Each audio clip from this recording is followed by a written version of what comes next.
Episode 31 में हम देखते हैं दा की मेड आराम से बैठकर कुछ कर रही होती है। तभी उसके पीछे से किसी का हाथ आता है और वो उसे देखकर डर जाती है।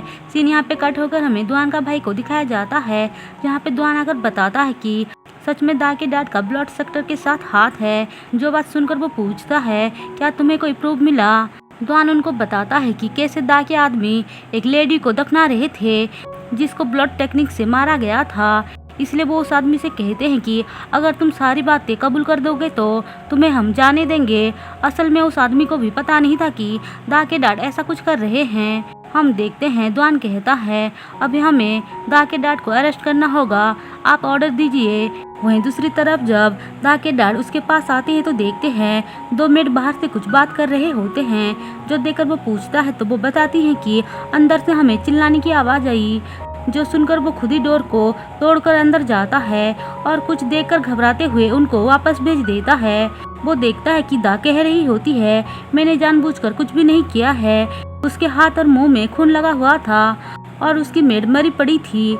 दा के डैड देखते हैं कि उसकी आंखें रेड कलर हो गया है, जिसे देखकर वो झुक जाते हैं और कहते हैं कि तुम ब्लड सेक्टर के लीडर का एक असिस्टेंट बनने वाली हो। जब बात सुनकर दा कहती है, मुझे ब्लड सेक्टर से कुछ लेना देना नहीं है, मैं एक नॉर्मल लड़की की तरह जीना चाहती हूँ, प्लीज़ डैड मेरी हेल्प करो। उसके डैड उसे समझाते हैं कि यह उसकी किस्मत है, लेकिन दा कह रही होती है, मुझे अपनी नॉर्मल लाइफ वापस चाहिए, प्लीज़ डैड आप मुझे यहाँ से कहीं दूर ले चलो। उसके डैड पूछते हैं, तुम्हें सच में कुछ भी नहीं चाहिए क्या? दा कहती है, हाँ सच में नहीं चाहिए। जो बात सुनकर उसके डैड कहते हैं कि ठीक है, हम दोनों यहाँ से कहीं दूर चले जाएंगे। अब सीन शिफ्ट होकर हमें सियाओ को दिखाया जाता है, जिसके पास जेंग आया था। वो उससे पूछती है, तुम अंदर कैसे आए?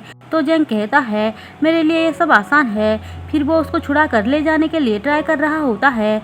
तभी वहाँ पे दुआन आता है और कहता है, मेरी फियांसे से दूर रहो। उन दोनों की आर्गुमेंट को देखकर सियाओ कहती है, तुम दोनों लड़ाई करना बंद करो, जेंग सिर्फ मेरी हेल्प करने आया है। जेंग दुआन से कहता है, अगर तुम्हें इसकी इतना फिक्र है तो इसको सफ़र करने क्यों दे रहे हो? वैसे भी मुझे सियाओ को बचाने के लिए कुछ भी करना पड़े तो मैं करूँगा। उसकी ऐसी बातें सुनकर सियाओ उसको सच बता देती है कि ये सब नाटक है, क्योंकि दा के डैड के ऊपर उनको डाउट हो गया है कि वो ब्लड सेक्टर के साथ मिले हुए हैं। जेंग इस बारे में जानकर कहता है कि तुमने मुझे पहले क्यों नहीं बताया? सियाओ कहती है, मैं तुम्हें प्रॉब्लम में डालना नहीं चाहती थी। दुआन कहता है, मैंने अपने आदमियों को भेज दिया है उसको पकड़ने के लिए। जेंग कहता है कि मैं भी आप लोगों की हेल्प करना चाहता हूँ। हम देखते हैं दा के डैड उसे लेकर जा रहे थे, लेकिन वहाँ पे जेंग और बाकी सब आ जाते हैं, जिनको वो चकमा देकर भाग रहा होता है। लेकिन दूसरी तरफ से सी और दुआन के भाई आ जाते हैं, जिनको देखकर वो रुक जाता है और कहता है, अगर मैं आपको बता दूं कि ब्लड सेक्टर का लीडर कहाँ है तो क्या तुम लोग हमें जाने दोगे?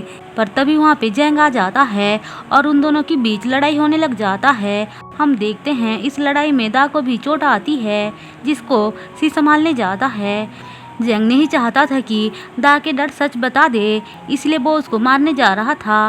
लेकिन तभी दुआन आकर उसको रोकता है और कहता है कि अगर इसे हम मार डालेंगे तो कभी पता नहीं चलेगा कि ब्लड सेक्टर का लीडर कहाँ है। दा के डैड उसको रोता हुआ देख उसके पास आते हैं और सी का गला पकड़ लेते हैं, जिसको बचाने के लिए दुआन उस पर हमला कर देता है और पीछे से जेंग उसको मार डालता है। हम देखते हैं दा को इससे बहुत ज़्यादा तकलीफ होती है।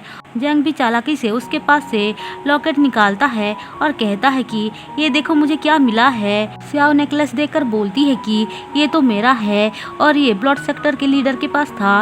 लास्ट टाइम जब वो हमसे लड़ाई कर रहा था तो मैंने उसके गले पे ये देखा था, इसका मतलब यही सच में लीडर था। हम देखते हैं दा को भी दुआन का बॉडीगार्ड मारने जा रहा था, लेकिन वो लोग उसको ऐसा करने से रोकते हैं और कहते हैं कि दा इनोसेंट है। साइन, दुआन और सी मिलकर दा की हेल्प कर रहे थे, लेकिन दा उनको ये बता देती है कि वो ब्लड सेक्टर से है। वो अपने असली रूप में आकर कहती है, क्या अभी तुम लोग मुझे अपने साथ लेकर जाना चाहते हो? हम देखते हैं दुआन और साइन की बार बार रिक्वेस्ट करने पे दुआन का भाई मान जाता है।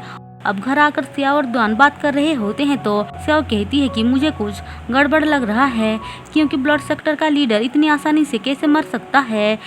फिर दुआन उसको उसका घर छोड़ने जा रहा था, जहाँ पे रास्ते में उसको जेंग मिलता है। जेंग कहता है, मैं सियाओ को छोड़कर आऊँगा, लेकिन दुआन साफ साफ मना कर देता है। ये लोग वहाँ पे बात कर रहे होते हैं कि जैसे जेंग उसके करीब आता है तो रुआन की स्पिरिट उसे देखकर हलचल मचाने लग जाता है, जिससे कि वो लोग कहते हैं रुआन का स्पिरिट को क्या हो गया है। जैंग कहता है शायद वो मुझसे माफ़ी मांगना चाहते हैं, क्योंकि लास्ट टाइम हम लोगों की लड़ाई हो गई थी और मैं इनोसेंट था। जो बात सुनकर सियाओ कन्विंस हो जाती है, लेकिन तभी सियाओ बेहोश भी हो जाती है, क्योंकि उसके पास बहुत ज़्यादा टाइम नहीं था और उसके हेयर भी ग्रे हो रहे होते हैं। जैंग कहता है तुम्हें पता है ना, सियाओ के पास ज़्यादा टाइम नहीं है। ऐसा बोलकर वो लोग उसे घर लेकर आते हैं, जहाँ पे सियाओ के डैड दुआन से कह रहे होते हैं मुझे सियाओ ने बताया कि वो मेरी बेटी नहीं है, लेकिन फिर भी मैं उसको अपनी बेटी मानता हूँ। जो बात सुनकर दुआन कहता है मुझे पता था कि आप उससे बहुत प्यार करते हो। सियाओ के डैड कहते हैं उसकी तबीयत बहुत ज़्यादा खराब हो रही है, तुमने देखा है ना, उसके बाल सफ़ेद होते जा रहे हैं। दुआन कहता है आप चिंता मत करो, मैं उसकी हेल्प जरूर करूँगा। थोड़ी देर बाद सियाओ को जब होश आती है तो जैंग उसके लिए दवाई लेकर आता है और उसको दवाई खिलाकर सो जाने के लिए बोलता है। फिर वो जाते हुए तलवार को देखता है तो उसके पास आता है, लेकिन रुआन की स्पिरिट उसे उसको टच करने नहीं देता है और इन दोनों के बीच थोड़ा सा लड़ाई होता है, जिसमें जैंग उसको हरा देता है और उसकी आत्मा को सील कर देता है। वहीं दूसरी तरफ दा सी को बता देती है कि उसने अपने मेड को मार डाला है। अगर इस बारे में दुआन के भाई को पता चलेगा तो क्या वो उसको मार डालेंगे। सी कहता है इसके बारे में गलती से भी किसी को मत बताना। ऐसा बोलकर वो कहता है कि तुम यहाँ पे हमेशा के लिए रह सकती हो, हम लोग तुम्हें प्रोटेक्ट करेंगे। वहीं दूसरी तरफ सायोन अपने डैड से कह रहा होता है कि वो लोग दा को यहाँ पे रुकने दें, क्योंकि दा इनोसेंट है। उसके डैड बोलते हैं कि वो इनोसेंट है तो क्या हुआ, वो एक ब्लड सेक्टर की लड़की है और हम उसे यहाँ पे रुकने नहीं दे सकते हैं। वैसे भी यहाँ पे सारे लड़के हैं और एक लड़की यहाँ पे रहेगी तो लोग क्या सोचेंगे। उनकी ऐसी बातें सुनकर सायोन नाराज होकर बाहर आता है तो देखता है दा सब कुछ सुन रही है, जो देखकर सायोन को बहुत बुरा लगता है। दा अपने रूम में आकर सोचती है मैंने ये सोचा भी कैसे कि जिसने मेरे डैड को मारा वो आदमी मुझे प्रोटेक्ट करेगा। अब मेरे पास सिर्फ एक ही रास्ता है। ऐसा सोचकर वो खुद की जान लेने जा रही थी, लेकिन तभी वहाँ पे जैंग आता है और कहता है अगर तुम उनको ये बात बता दो कि तुम्हारे डैड लीडर नहीं थे तो वो लोग तुम्हें कुछ नहीं करेंगे। जैंग कहता है तुम्हें याद नहीं है क्या तुम्हारे डर कैसे किसी आदमी को घर पे छुपा कर रखा था। जो सुनकर दा कहती है तुम्हें कैसे पता चला कि मेरे डर किसी को छुपा कर रखते थे। जो सुनकर जैंग कहता है कि क्योंकि वो आदमी मैं ही था। और इसी के साथ एपिसोड 31 खत्म होता है। दोस्तों अगर आपको मेरी एक्सप्लेनेशन पसंद आई हो तो चैनल को सब्सक्राइब और वीडियो को लाइक जरूर कर देना।